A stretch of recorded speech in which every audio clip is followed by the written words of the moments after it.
Hi guys, you are watching CS Atul Jain classes. तो देखो, last class में हम लोगों ने ना कैपिटल गेन स्टार्ट किया था और कैपिटल गेन में हम लोगों ने एक तो चार्जिंग सेक्शन पढ़ा था, सेक्शन 45 सब सेक्शन 1। फिर हम लोगों ने ये पढ़ा था कि भाई ट्रांसफ़र की डेफिनेशन क्या है, और ट्रांसफ़र की जो डेफिनेशन थी वो हम लोगों ने पढ़ा था सेक्शन 2 क्लोज 47 में। और वो डेफिनेशन जो थी ना ट्रांसफ़र की, वो डेफिनेशन इंक्लूसिव थी कि एक्सक्लूसिव थी? तो देखो, ट्रांसफ़र की डेफिनेशन इंक्लूसिव थी। इंक्लूसिव डेफिनेशन का मतलब क्या होता था कि transfer includes all these things, कि ट्रांसफ़र में मतलब सिर्फ सेल इंक्लूड नहीं होगा और भी बहुत कुछ इंक्लूड होगा। ठीक है।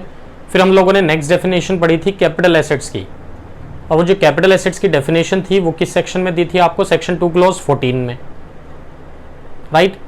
वो जो 2 क्लोज 14 में डेफिनेशन थी कैपिटल एसेट्स की, वो थी एक्सक्लूसिव डेफिनेशन। एक्सक्लूसिव डेफिनेशन का मतलब क्या होता था कि ये चीज़ें कैपिटल एसेट्स में काउंट नहीं होंगी, मतलब इनको छोड़ के बाकी सब कैपिटल एसेट्स हैं, right.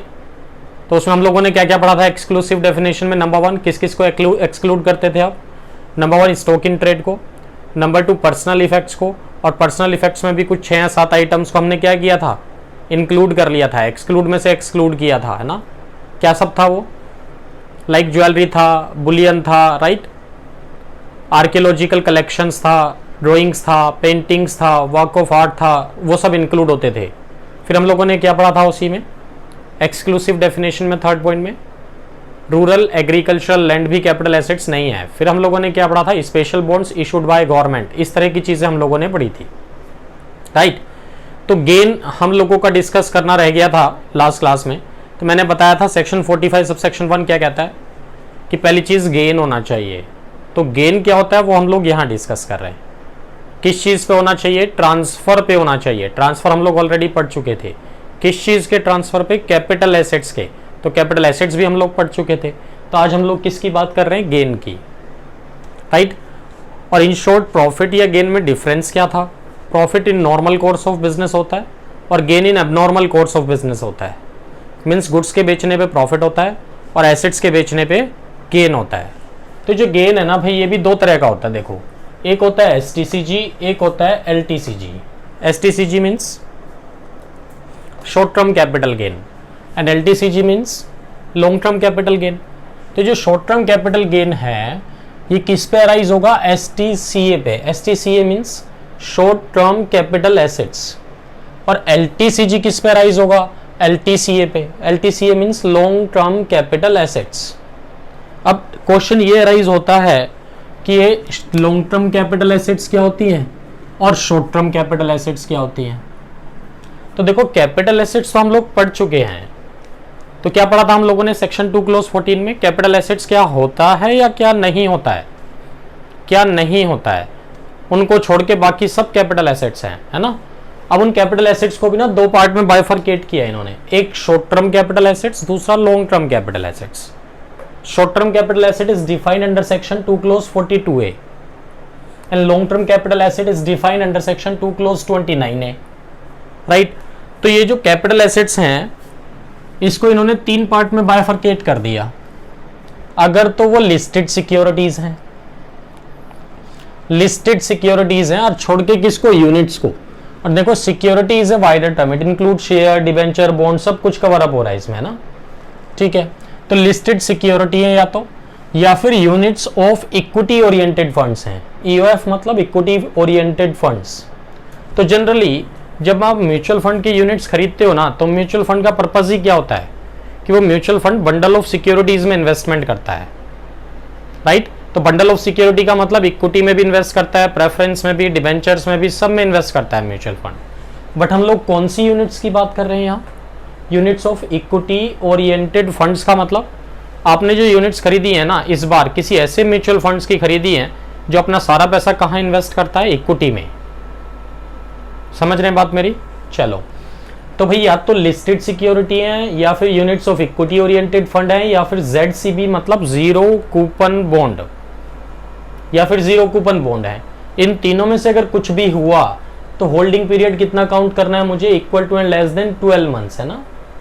Equal to and less than 12 months means इन तीनों में से कोई भी एसेट अगर है, आपने अगर वो एसेट 12 महीने से पहले बेच दी तो शॉर्ट टर्म है, और 12 महीने के बाद बेचा तो वो लॉन्ग टर्म है।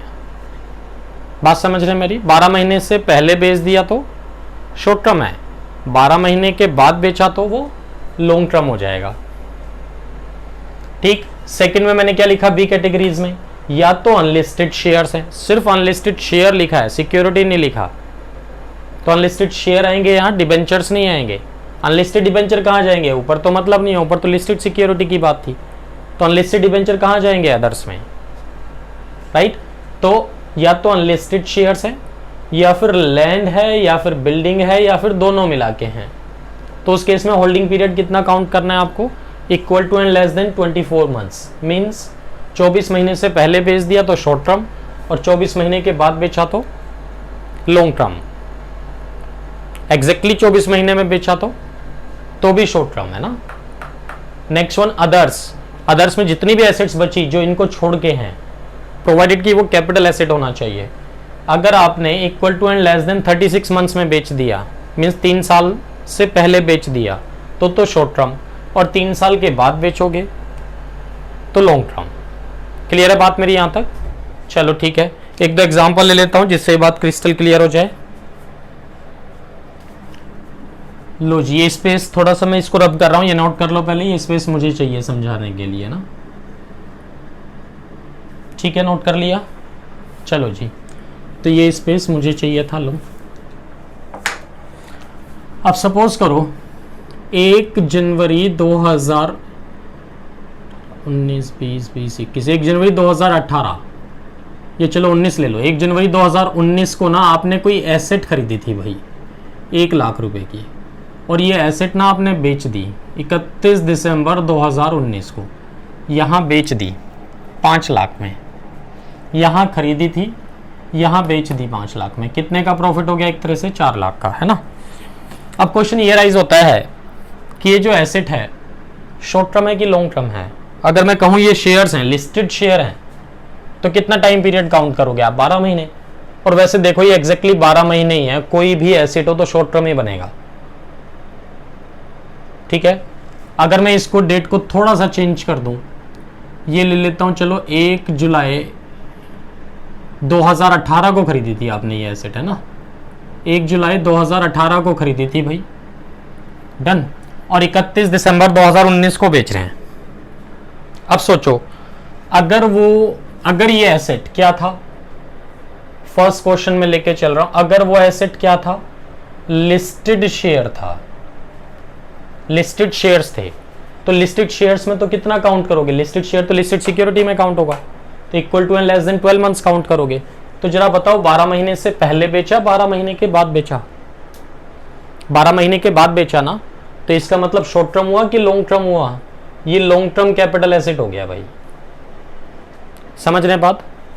सपोज करो ये आरएचपी है, आरएचपी समझ रहे हैं ना, रेजिडेंशियल हाउस प्रॉपर्टी।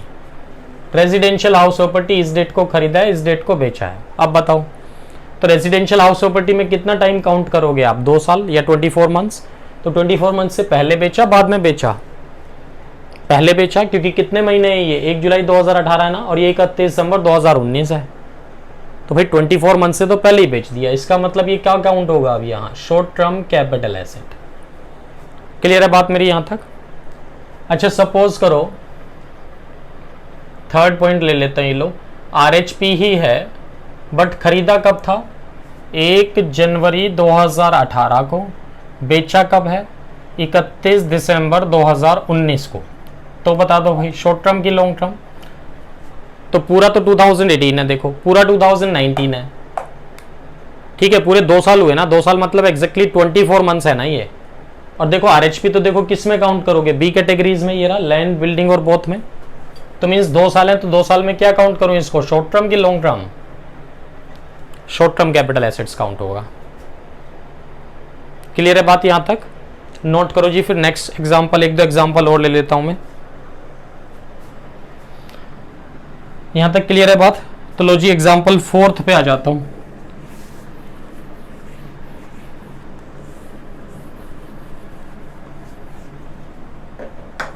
लो जी एग्जाम्पल नंबर 4 देख लो। आपने ना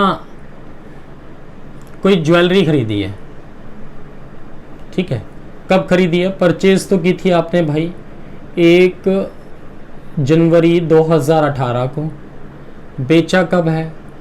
31 दिसंबर 2019 को। अब बताओ शॉर्ट टर्म की लॉन्ग टर्म? ज्वेलरी पहली बात ए में जाएगा, बी में कि सी में? सी में जाएगा ना, ए में जाएगा ना बी में, ठीक है। तो भाई सी में जाएगा तो वहां तो कितना काउंट करते हो आप? 3 साल equal to and less than 3 years है ना, या 36 मंथ्स।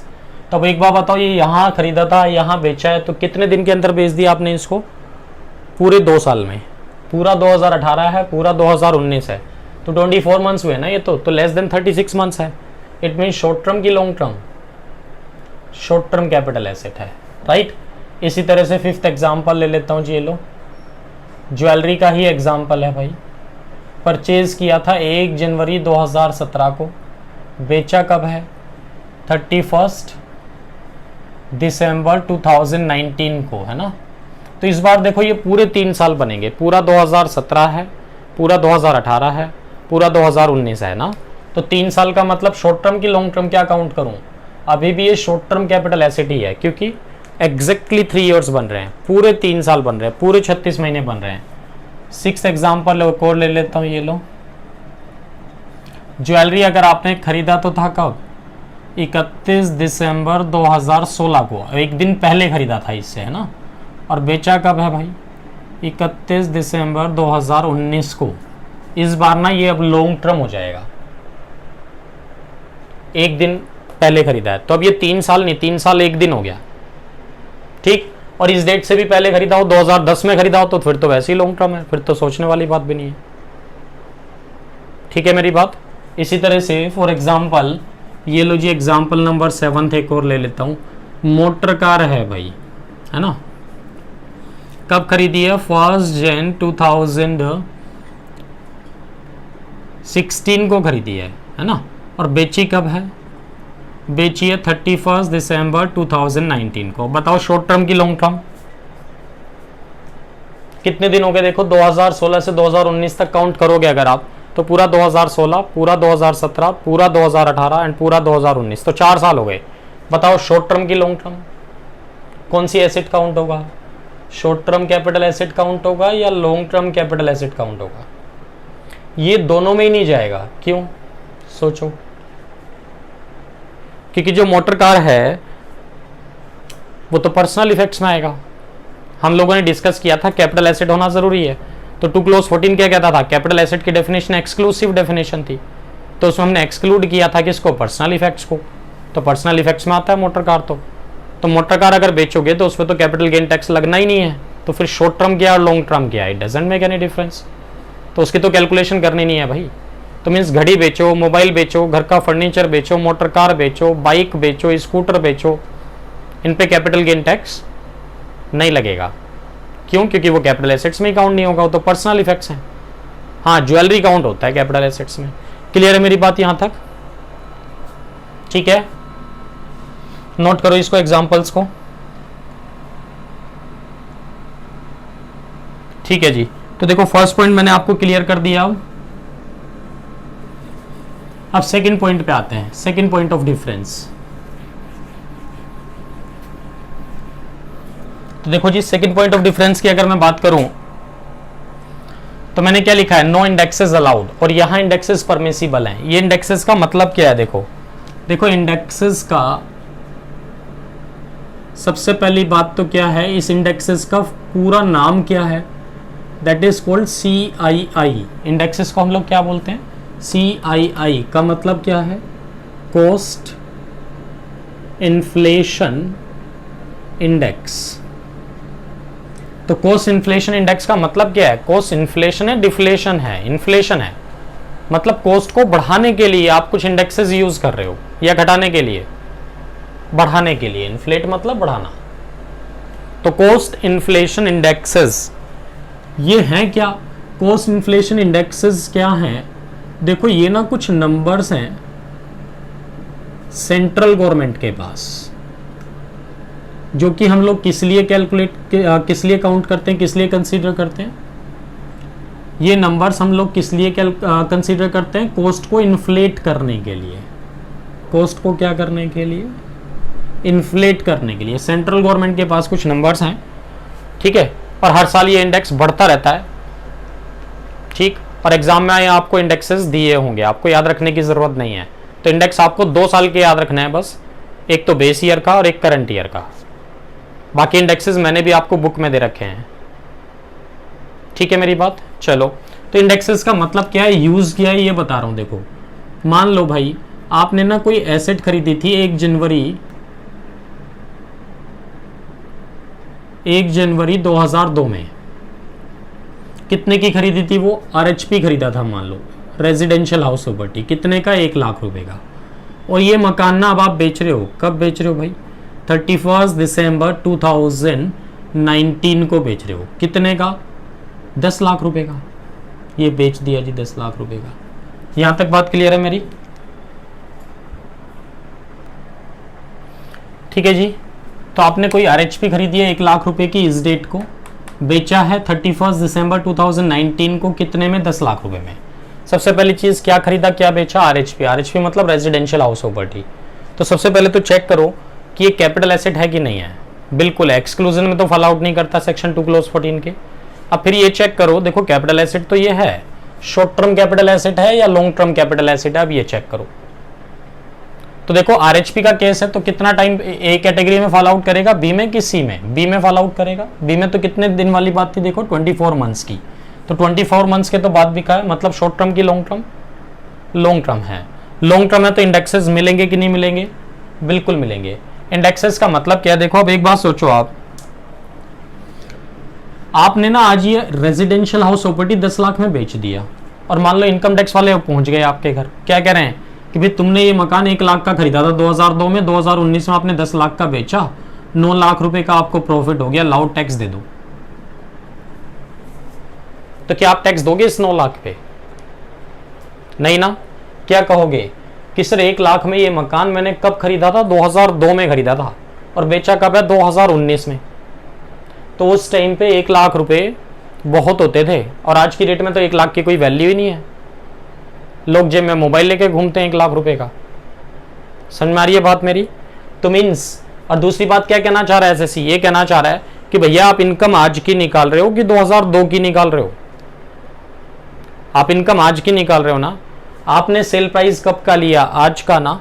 तो भाई कॉस्ट प्राइस आपने 2002 का क्यों लिया? कौन कह रहा है? SSC। तो SSC क्या कह रहा है कि भैया आज का प्रॉफिट निकालना है ना, तो क्या करो, आज की डेट के सेल्स प्राइस में से आज ही की डेट का कॉस्ट प्राइस कैलकुलेट करो, पहले वो माइनस करना। तो मीन्स ये जो कॉस्ट है ना 2002 वाली, SSC क्या कह रहा है, इस कॉस्ट को आज की डेट की कॉस्ट कैलकुलेट करो आप। तो हम लोग क्या करते हैं, ये इंडेक्सेस अप्लाई करके ना आज की डेट का कॉस्ट प्राइस निकालते हैं। और कैसे निकालते हैं? देखो 2002 में, 1 जनवरी 2002 में ये मकान 1 लाख का था, ठीक है। और सेंट्रल गवर्नमेंट ने जो इंडेक्सेस इशू किए हुए हैं वो क्या कहते हैं? देखो ये दो, सबसे पहला जो साल है ना, ये कौन सा फाइनेंशियल ईयर है? ये 1-2 है, तो बेस ईयर भी हमारा 0102 ही है इंडेक्सेस के लिए। इंडेक्सेस के लिए बेस ईयर क्या है? 0102 है, मतलब इससे पहले के इंडेक्सेस गवर्नमेंट के पास नहीं है, आप ऐसा मान के चलें, ठीक। तो गवर्नमेंट ने शुरू यहां से किया है। तो गवर्नमेंट क्या कह रही है? 0102 का इंडेक्स है भाई 100 रुपए, और ये बेचा किस साल है आपने? 19-20 में, 1920 में। तो 1920 का जो इंडेक्स है वो है 289 रुपीज। तो गवर्नमेंट क्या कहना चाह रही है कि भैया 1-2 में, 2001-2002 में जो चीज 100 रुपए की थी ना, वो चीज आज की डेट में 289 रुपए की है, ठीक है। 0102 में जो चीज कितने की थी? 100 की थी, वो चीज 1920 में कितने की है? 289 की है। महंगाई बढ़ रही है ना भाई। तो इसी तरह से वो क्या कहना चाह रहा है, जो मकान आपने 0102 में कितने का खरीदा था? 1 लाख का, तो आज की डेट में कैसे कैलकुलेट करूं? तो देखो करंट ईयर का index divided by base year का इंडेक्स। तो जो मकान आपने 1-2 में 1 लाख का खरीदा था, ये इंडेक्सेस अप्लाई करके कितने का बन जाएगा? 2,89,000 का बन जाएगा। समझ रहे हो बात? तो अब निकाल लो प्रॉफिट आप अपना। मीन्स कैसे करोगे? 10 लाख में से, ये तो सेल प्राइस था ना भाई, माइनस कर लेना cost, indexed cost of acquisition, ICOA का full form, indexed cost of acquisition कितना निकाला मैंने, ये रहा इंडेक्सेस अप्लाई करके 2,89,000। ठीक है, तो अब ये क्या कहना चाह रहा है, देखो ये आज ही की डेट का सेल प्राइस है, ये आज ही की डेट का कॉस्ट प्राइस है।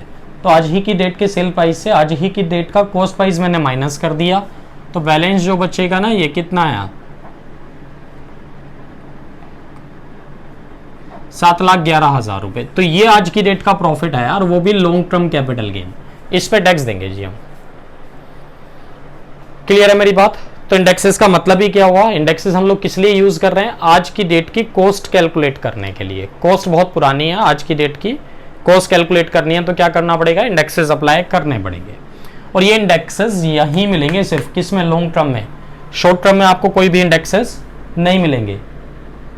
ठीक है, शॉर्ट टर्म में कभी भी कोई भी इंडेक्स अलाउड नहीं होगा, लॉन्ग टर्म में अलाउड होगा। तो इंडेक्सेस परमिसिबल का मतलब दुख होने वाली बात है, खुश होने वाली बात है, खुश होने वाली बात है। स्माइली बना दिया ये लोग, समझ रहे हैं बात? तो इंडेक्सेस अलाउड होंगे तो इससे क्या होगा, इंडेक्सेस मिलेंगे तो कॉस्ट बढ़ जाएगी, कॉस्ट बढ़ेगी तो क्या होगा, प्रॉफिट कम आएगा, और प्रॉफिट कम आएगा तो टैक्स कम देना पड़ेगा। डन। चलो थर्ड पॉइंट ऑफ डिफरेंस क्या लिखा मैंने, शॉर्ट टर्म कैपिटल गेन पे जो आप टैक्स देते हो ना भाई एसटीसीजी पे, वो नॉर्मल रेट से देते हो। नॉर्मल रेट क्या होता है, अगर मैं इंडिविजुअल की बात करूं तो स्लैब रेट लगेगा, पार्टनरशिप फर्म की बात करूं तो फ्लैट 30%। ठीक है, कंपनी की बात करूं तो normal rate flat 30%, special rate से टैक्स नहीं लगेगा, मतलब है ना। शॉर्ट टर्म कैपिटल गेन पे टैक्स नॉर्मल रेट से लगेगा, छोड़ के सिर्फ एक्सेप्शनल केस को। एक एक्सेप्शनल केस है, सिर्फ एक ही एक्सेप्शन है शॉर्ट टर्म कैपिटल गेन में, दैट इज सेक्शन 111 है, जहां टैक्स आप कितने परसेंट देंगे, 15% फिक्स रेट से। और अगर एलटीसीजी की बात करूं तो एलटीसीजी पे टैक्स आपको एक स्पेशल रेट से देना पड़ेगा, कितने परसेंट, 20% देना पड़ेगा। तो एलटीसीजी पे टैक्स एक स्पेशल रेट से लगेगा, दैट इज 20%, छोड़ के कुछ एक्सेप्शनल केसेस को। ये एक्सेप्शनल केसेस हम लोग बाद में पढ़ेंगे, इसमें अमेंडमेंट्स भी हैं, राइट। तो ये नोट करो जी, फिर नेक्स्ट पॉइंट ऑफ डिफरेंस पे चलेंगे, पॉइंट नंबर 4 पे।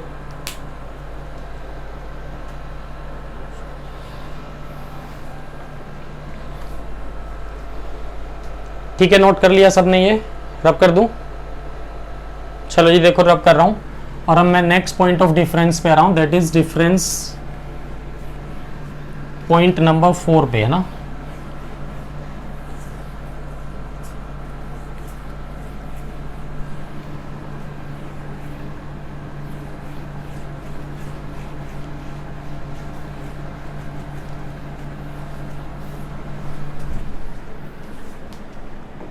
लो जी, पॉइंट नंबर 4 पे आ गया डिफरेंस में, डन। ये लो, ठीक है। तो पॉइंट नंबर 4 की अगर मैं बात करूं तो भाई अगर शॉर्ट टर्म कैपिटल लॉस होना तो आप इसका सेट ऑफ कहां से ले सकते हैं, शॉर्ट टर्म कैपिटल गेन से भी ले सकते हैं, लॉन्ग टर्म कैपिटल गेन से भी ले सकते हैं। बट अगर आपका ये लॉन्ग टर्म कैपिटल लॉस आए ना तो ये सेट ऑफ आपको सिर्फ और सिर्फ एलटीसीजी से मिलेगा, किसी और से नहीं मिलेगा। ये बात समझ रहे हो? तो देखो अगर शॉर्ट टर्म कैपिटल गेन होता है, ये लो एग्जांपल, अगर शॉर्ट टर्म कैपिटल गेन होता है आपको कितने का, 2 लाख रुपए का, तो बस ठीक है, सिंपल सी बात है, 2 लाख रुपए पे टैक्स दे दो आप, नॉर्मल रेट से स्पेशल रेट से। नॉर्मल रेट से स्पेशल रेट तो सिर्फ एक ही केस में लगता है ना, 111A में 15%। अब मान लो ये तो एसटीसीजी आया 2 लाख रुपए का, और एसटीसीएल भी हो गया 1 लाख रुपए का, नहीं हो सकता क्या? तो एक एसेट बेचने पे एसटीसीजी हुआ, दूसरी एसेट बेचने पे एसटीसीएल हुआ। एसटीसीएल का मतलब लॉस। तो वो ये कहना चाह रहे हैं इस गेन पे टैक्स दोगे कि नहीं दोगे, देंगे, तो लॉस का सेट ऑफ भी मिलेगा। तो कानून क्या कह रहा है कि ये सेट ऑफ ले लो आप, इसे 1 लाख का लॉस हुआ ना आपको, तो 1 लाख रुपए अपने माइनस कर लो यहाँ से, टैक्स आप हमें 1 लाख रुपए पे दे देना।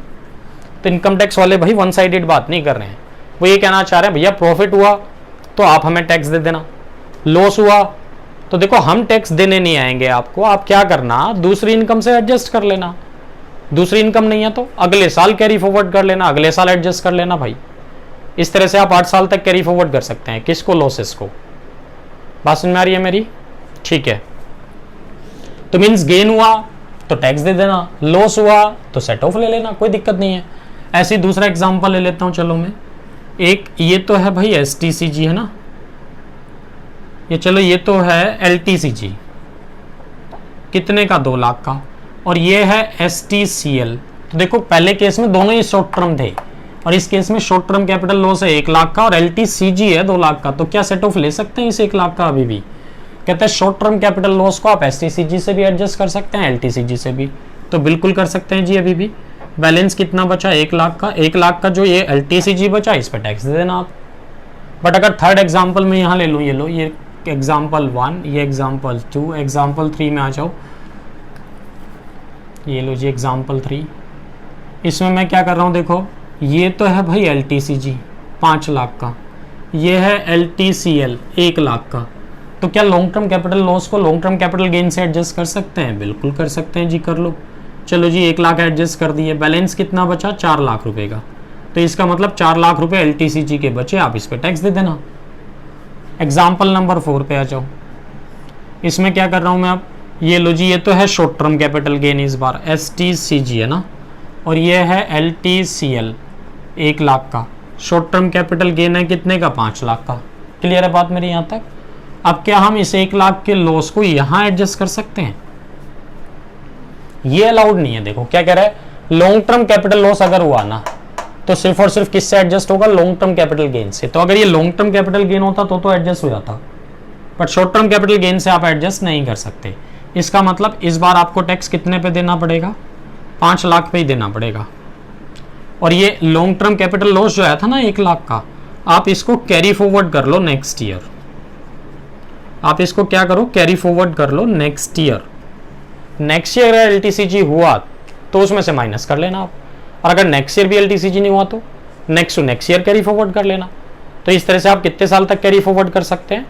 8 साल तक, है ना? कितने साल तक? 8 साल तक कैरी फॉरवर्ड कर सकते हैं आप। डन, ठीक है।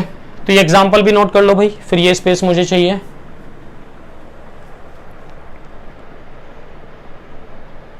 डन, रब कर दो इसको। चलो जी रब कर देता हूं मैं, सुनाओ। नेक्स्ट पॉइंट ऑफ डिफरेंस पे आ रहा हूं। नेक्स्ट पॉइंट ऑफ डिफरेंस क्या है जी? Difference number 5। ये लो जी 5। अगर मैं एग्जम्पशंस की बात करूं ना भाई, एग्जम्पशंस, तो यहां एग्जम्पशंस मिलेंगी आपको सिर्फ 4, 54B, 54D, 54G and 54GA, ठीक है।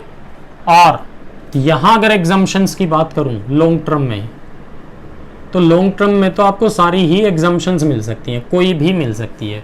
मीन सेक्शन 54 भी हो सकता है, 54B भी हो सकता है, 54D भी हो सकता है, 54EC भी हो सकता है, ठीक है, और 54F भी हो सकता है, 54G भी हो सकता है, 54GA भी हो सकता है, 54GB भी हो सकता है।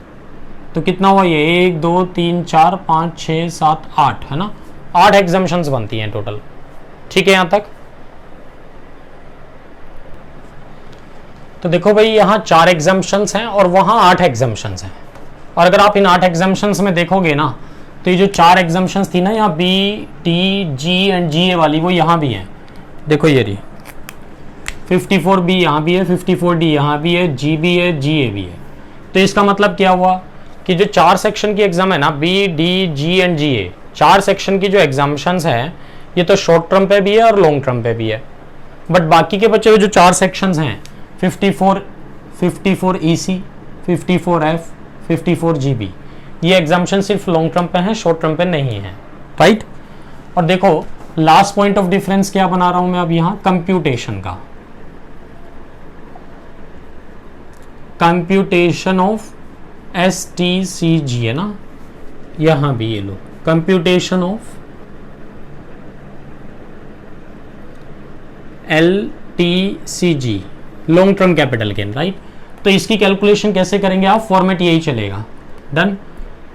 तो सबसे पहले आप लोग क्या ले लेते हैं यहाँ, सेल कंसीडरेशन। सेल कंसीडरेशन का मतलब वो एसेट आपने कितने में बेची है, उसमें से फिर आप माइनस करते हो। क्या माइनस करते हो? Number 1 expenses on transfer. Expenses on transfer का मतलब क्या है भाई? मीन्स बेचने के खर्चे है ना, वो एसेट आपने बेची थी जब, तो बेचने के कुछ खर्चे हुए होंगे, लाइक ब्रोकरेज दिया होगा, ठीक है, या कुछ और एक्सपेंसेस भी हो सकते हैं। सेकेंड वन आपको यहां से माइनस करना है भाई cost of acquisition. Cost of acquisition है ना, इसको थोड़ा सा इधर कर देता हूं, ये लो। कॉस्ट ऑफ एक्विजिशन को हम लोग शॉर्ट में COA बोलेंगे। कॉस्ट ऑफ एक्विजिशन का मतलब ये कैपिटल एसेट्स आपको कितने में पड़ी थी, मतलब कितने में खरीदी थी आपने ये। थर्ड वन क्या माइनस करना है आपको यहां से? Cost of improvement. Cost of improvement, इसको शॉर्ट में क्या बोलेंगे हम लोग? COI। तो कॉस्ट ऑफ इंप्रूवमेंट का मतलब आपने इसके वैल्यू एडिशन पे अगर कोई खर्चा किया, तो मीन्स मान लो जब मैंने ये मकान खरीदा था उसमें सिर्फ ग्राउंड फ्लोर था, उसके बाद मैंने इसमें फर्स्ट फ्लोर और बनवाया, तो फर्स्ट फ्लोर बनवाने का जो खर्चा है वो किस में जाएगा? कॉस्ट ऑफ इंप्रूवमेंट में। इन तीनों को ऐड करके आउटर कॉलम में भाई सेल कंसिडरेशन से माइनस कर देना है। इसमें से ये माइनस करोगे तो बैलेंस जो बचेगा ना भाई, ये क्या कहलाएगा? ग्रोस कैपिटल गेन, ये कह सकते हैं ग्रोस STCG है ना। अब इसमें से क्या करना है? माइनस करना है एग्जम्पशंस। अंडर सेक्शन यहां कितनी एग्जम्पशन थी? 4 एग्जम्पशन थी आपके लिए, 54B, 54D, 54G and 54GA। सिर्फ 4 एग्जम्पशंस हो सकती हैं, वो माइनस कर देना है। तो बैलेंस जो बचेगा दिस इज टैक्सेबल STCG। ठीक है, तो अभी हम जब इसके क्वेश्चन शुरू करेंगे, चैप्टर शुरू करेंगे जब, तो पहले हम लोग फर्स्ट स्टेज में यहीं तक पढ़ेंगे ग्रोस STCG तक, फिर सेकंड स्टेज में आएंगे एग्जाम्पशंस भी डिस्कस करेंगे ना, तो उसके बाद आपकी ये टैक्सेबल STCG आ जाएगा। अगर LTCG कैलकुलेट करना हो तो क्या करें भाई?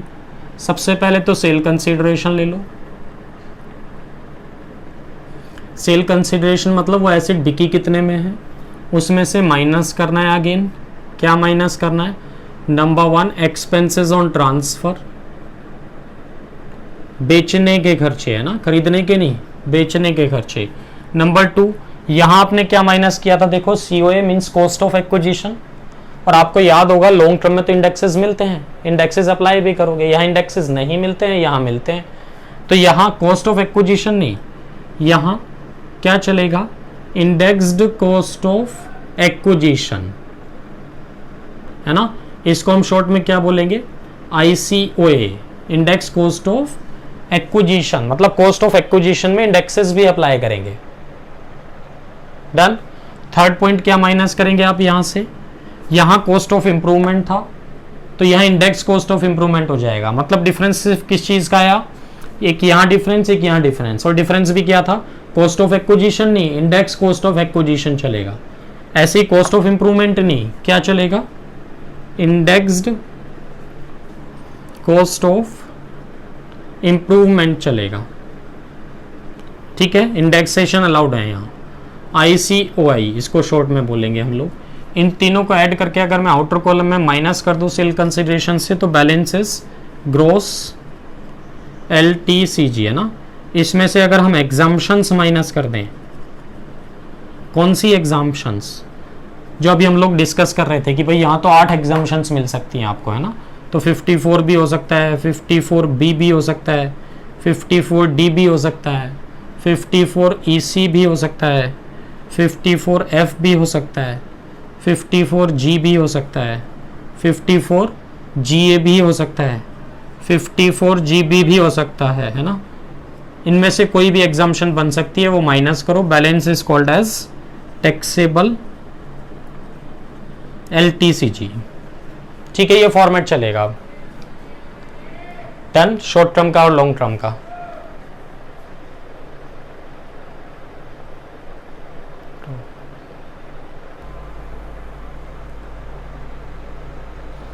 ठीक है जी, नोट कर लिया सबने?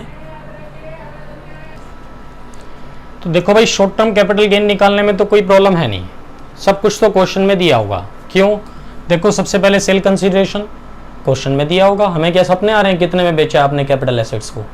नंबर 2 एक्सपेंसेस ऑन ट्रांसफर, बेचने के खर्चे क्या हैं, अगेन क्वेश्चन में दिया होगा। कॉस्ट ऑफ एक्विजिशन मतलब ये एसेट आपने खरीदी कितने में थी, ये भी क्वेश्चन में दिया होगा। एंड कॉस्ट ऑफ इंप्रूवमेंट, आपने उसके वैल्यू एडिशन पे कितना खर्चा किया ये भी क्वेश्चन में दिया होगा, तो सिर्फ प्लस माइनस करना है। समझ रहे हैं बात? तो फॉर एग्जांपल ये लो जी, एग्जांपल ले लेता हूं मैं यहाँ एक। आपने ना भाई एक मकान खरीदा है, ये लो RHP खरीदा है 1 लाख रुपए का, प्लस रजिस्ट्रेशन कराया होगा तो रजिस्ट्रेशन चार्जेस भी लग गए होंगे, मान के चल रहा हूँ चलो 10% है ना। कब खरीदा था ये मकान आपने? 31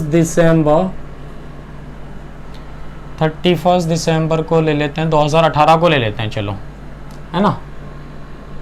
31 दिसंबर 2018 को खरीदा था आपने ये मकान। और जब मकान खरीदा था ना भाई, तो इसमें सिर्फ ग्राउंड फ्लोर था।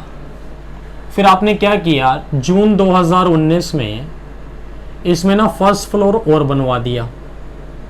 कितने खर्च करके? 50,000 रुपये खर्च करके मान लो, है ना। और फिर क्या हुआ, दिसंबर 2019 में ना, दिसंबर 2019 में आपने ये पूरा RHP बेच दिया, सोल्ड फॉर कितने में? मान लो चलो 5 लाख में बेच दिया। और जब मकान बेचा है तो आपने बेचने के लिए खर्चा भी किया, ब्रोकरेज दे दिया आपने 50,000 रुपये ना। 50,000 तो चलो ज़्यादा हो जाएगी, 5,000 रुपये की दे देते हैं ब्रोकरेज, है ना, 1% के हिसाब से। चलो 5,000 आपने ब्रोकरेज भी दे दिया। क्लियर है यहाँ तक बात मेरी? तो सबसे पहली बात तो देखो क्या खरीदा क्या बेचा, मकान था।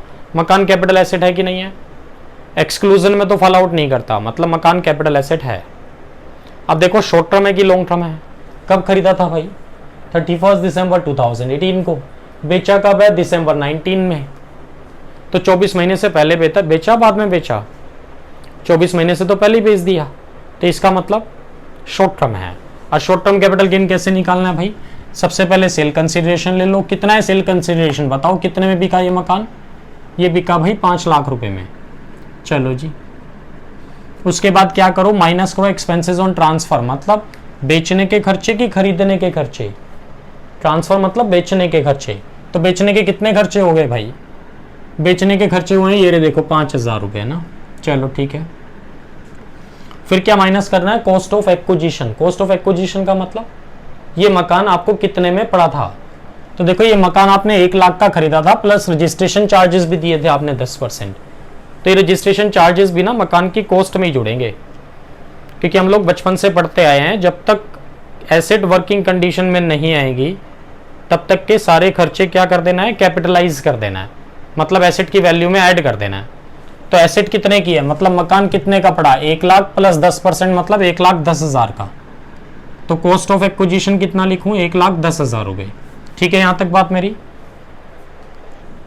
तो देखो अगर कॉस्ट ऑफ इंप्रूवमेंट की बात अगर मैं करूं तो भाई कॉस्ट ऑफ इंप्रूवमेंट मतलब फर्स्ट फ्लोर कितने में बनवाया आपने? 50,000 रुपये में। तो 50,000 और ऐड कर लो इसमें। टोटल कितना हो गया भाई? 1,10,000 और 50,000 1,60,000 और 5 1,65,000 रुपये हो गए टोटल। ये 165 मैंने माइनस कर दिया 5 लाख में से, तो कितना बचा? 3,35,000। तो ये 3,35,000 क्या आ गया? ग्रोस STCG, मतलब शॉर्ट टर्म कैपिटल गेन। अब ये एग्जाम्पशंस हम लोग सेकंड स्टेज में डिस्कस करेंगे।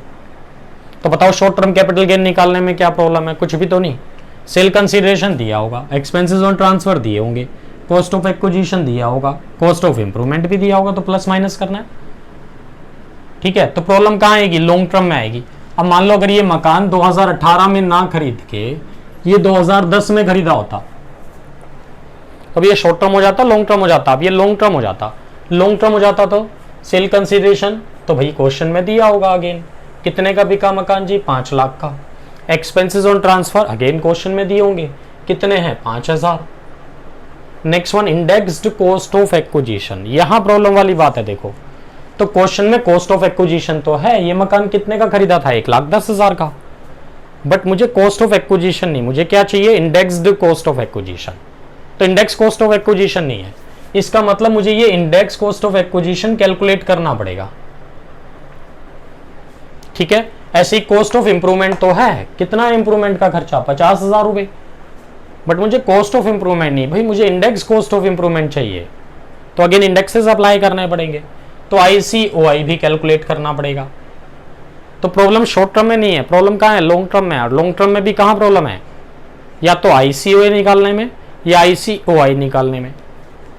समझ रहे हैं बात? अब हम नेक्स्ट क्लास से ना यही शुरू करेंगे। ICOA कैसे कैलकुलेट करना है, फिर ICOI पे आएंगे। समझ रहे हैं बात?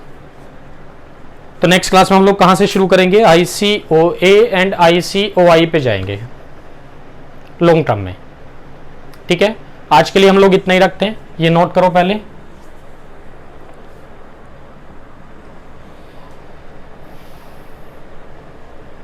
नोट कर लिया जी सबने? तो चलो ठीक है, आज के लिए हम लोग इतना ही रखते हैं भाई। ये वीडियो अगर आपको पसंद आया हो तो लाइक करें और हमारे channel CS Atul Jain classes को सब्सक्राइब करें। Thanks for watching CS Atul Jain classes.